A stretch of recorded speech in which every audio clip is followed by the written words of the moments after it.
berjumpa bersama saya. Nama saya Raska Abi Putra, NIM 23096. Saya kelas 1D.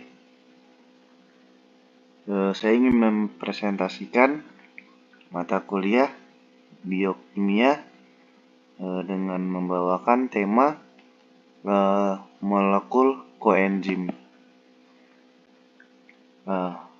Molekul koenzim atau kofaktor yang terikat sangat kuat, bahkan terikat dengan ikatan kovalen dengan enzim yang dikenal dengan gugus prostetik. Enzim aktif lengkap dengan semua komponennya dikenal dengan holoenzim. Bagian yang terdiri dari protein saja pada suatu enzim apoenzim atau apoprotein. Fungsi koenzim sendiri adalah sebagai karir sementara dari gugus fungsional yang berperan dalam reaksi enzimatis tersebut.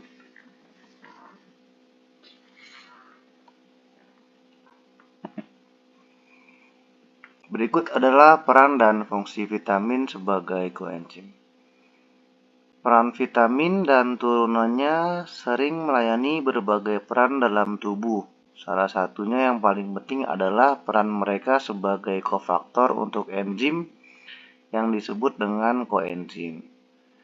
Fungsi vitamin dibedakan atas dua kelas, yaitu vitamin yang larut dalam air dan vitamin yang larut dalam lemak. Untuk vitamin yang larut dalam air, hampir semua vitamin tersebut telah diketahui fungsinya oleh koenzim.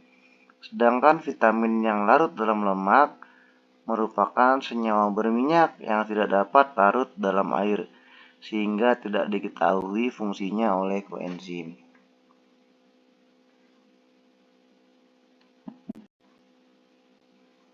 Berikut adalah vitamin yang larut dalam air. Ada tiaminin atau vitamin B1, ada riboflavin atau vitamin B2, ada asam nikotinat, ada asam pantotenat atau vitamin B5, ada piridoksin atau vitamin B6, ada asam folat atau vitamin B9, ada vitamin B12, ada asam askorbat atau vitamin C, ada asam lipoat, dan yang terakhir adalah biotin.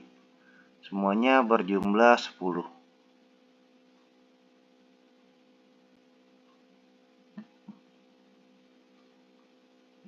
Tiaminin penafosfat berfungsi sebagai koenzim pada beberapa reaksi penting dalam metabolis karbohidrat yang melibatkan pengangkatan atau transfer gugus aldehida dari molekul donor menjadi molekul penerima. Riboflavin atau yang kita kenal dengan vitamin B2 terdiri dari deributol yang terikat pada cincin isoaloxazin.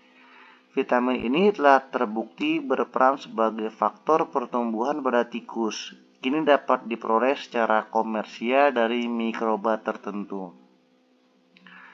Asam nikotinat adalah komponen yang merupakan bagian aktif dari dua koenzim, yaitu koenzim nikotinamida adenin dinukleotida atau NAD+, dan nikotinamida adenin dinukleotida fosfat atau NADP, yang dulunya kita kenal dengan masing-masing sebagai koenzim 1 dan koenzim 2.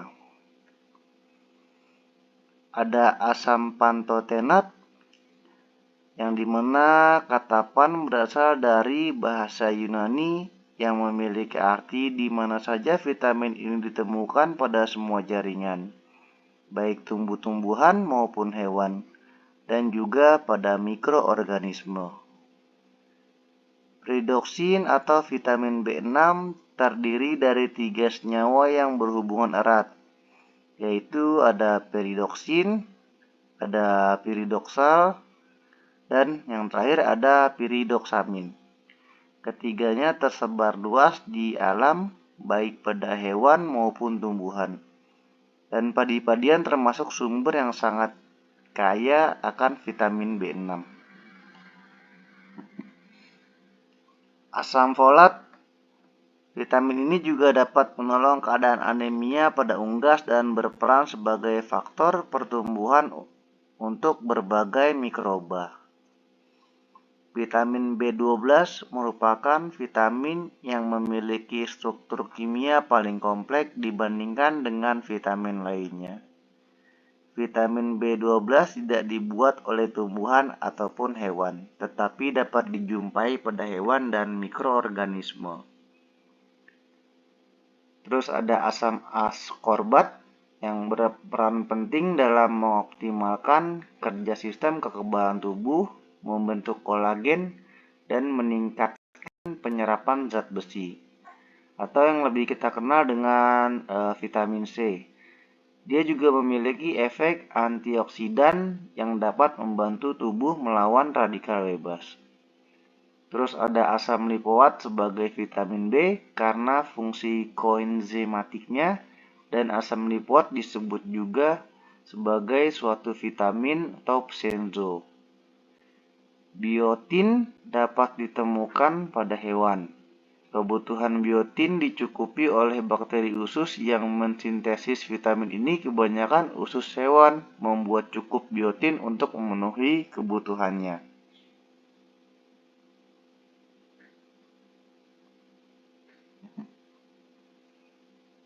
Ya, yang C adalah vitamin yang larut dalam lipid.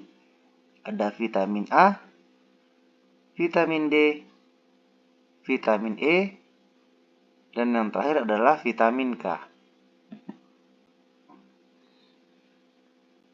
Nah, vitamin A diperlukan untuk perkembangan dan fungsi berbagai organ pada tubuh manusia seperti mata, kulit, sistem kekebalan tubuh, dan bagian tubuh lainnya.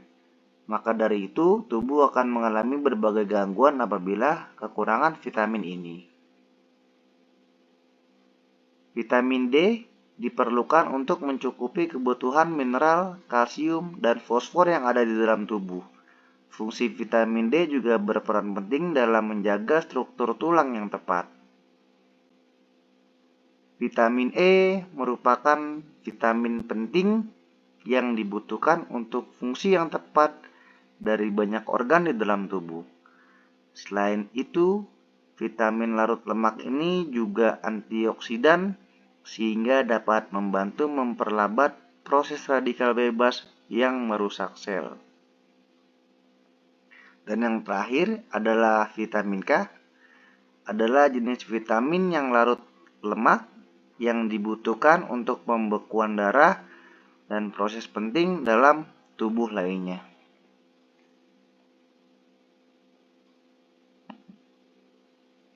Dengan demikian, materi presentasi untuk molekul koenzim ini dinyatakan selesai, dan terima kasih.